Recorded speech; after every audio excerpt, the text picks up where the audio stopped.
Oke, nah ternyata persepsi terbentuk karena ada informasi masa lalu. Tadi saya bilang, tadi contohnya tentang pengalaman. Anda pengalaman tentang orang berkumis, itu berarti ada informasi masa lalu. Ya, informasi masa lalu ini mempengaruhi kita nggak? Ya tergantung Anda.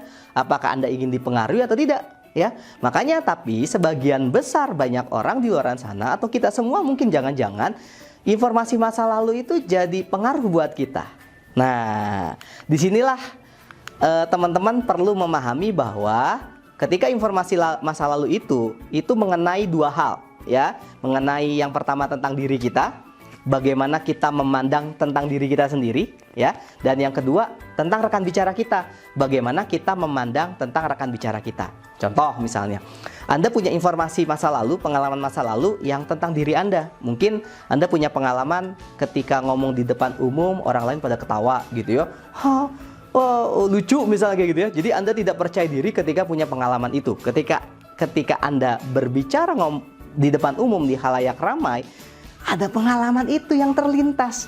Sehingga, jadi nggak percaya diri gitu ya.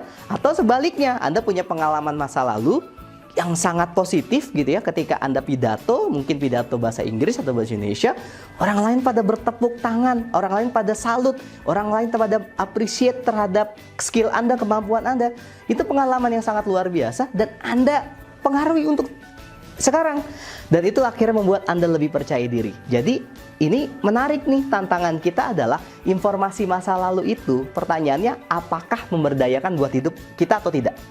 Oke, apakah memberdayakan buat hidup kita apa tidak? Kalau tidak memberdayakan informasi tersebut, saran saya coba sedikit demi sedikit dihilangkan atau diganti maknanya. Nanti kita akan bicara tentang mengganti makna.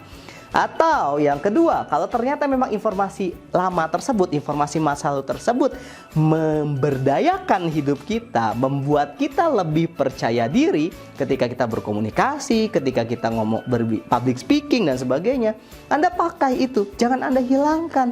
Anda pakai buat kebutuhan yang Anda inginkan. Kalau Anda pengen percaya diri, tinggal akses saja informasi pengalaman masa lalu. Paham ya? Termasuk tentang rekan bicara kita tadi contohnya ya.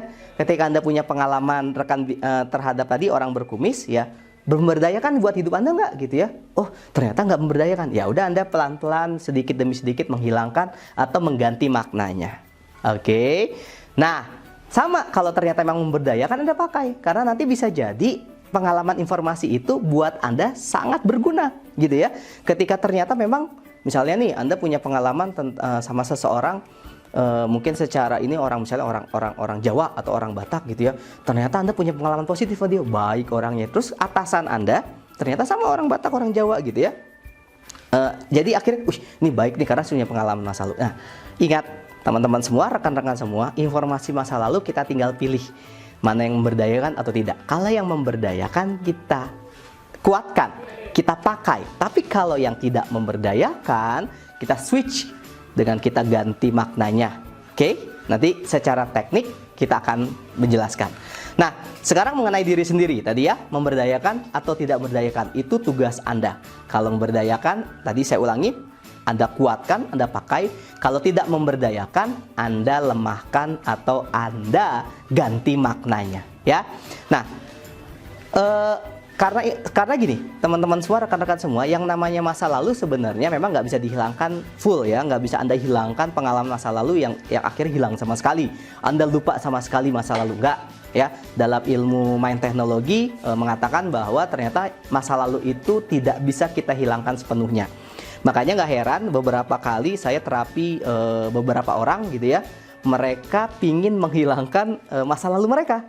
Karena mungkin punya pengalaman buruk, mungkin sama mantannya atau sama orang tuanya yang mungkin bermasalah dan sebagainya gitu. Mereka, Kang, saya pengen hilangin masa lalu saya, Kang, gitu ya. Please deh, nggak bisa ya. Jadi konteksnya gitu. Jadi semakin Anda ingin menghilangkan, justru malah semakin ingat. Makanya nanti tugas Anda adalah mengganti maknanya atau melemahkan yang membuat yang tadi intens emosinya kuat jadi biasa aja. Ya, mungkin Anda punya pengalaman buruk sama mantan, diputusin, mungkin bisa jadi ya, oh nggak enak nih, sakit nih ya. Anda lemahkan, ketika ketemu dia biasa aja. Nah itu yang perlu Anda lakukan ya. Oke, kita lanjutkan. Tadi saya sudah membahas tentang apakah pengalaman masa lalu Anda memberdayakan diri Anda atau tidak ya. Nah, contoh yang memberdayakan nih, contoh masa lalu yang memberdayakan atau pengalaman yang memberdayakan buat hidup Anda. Ya, contoh Anda memandang diri Anda sebagai seorang yang hebat dalam mempengaruhi orang lain. Ya, mungkin Anda punya pengalaman tertentu. Atau Anda sebagai sosok pembicara memukau di depan umum. Mungkin Anda pernah punya pengalaman ketika presentasi di kampus, di sekolah dan sebagainya, banyak orang-orang terpukau sama Anda. Terus sosok seorang komunikator yang hebat, yang handal, yang mumpuni gitu ya. Dan ketika Anda punya pengalaman itu, Anda perlu mempertahankan dan menguatkan gitu ya. Terus seseorang yang mudah dan beradaptasi dengan lingkungan yang baru, mudah beradaptasi. Nah, ketika Anda punya pengalaman-pengalaman, informasi-informasi masa lalu seperti itu yang memberdayakan hidup Anda, yang membuat Anda lebih positif, seharusnya saran saya Anda perlu mempertahankannya.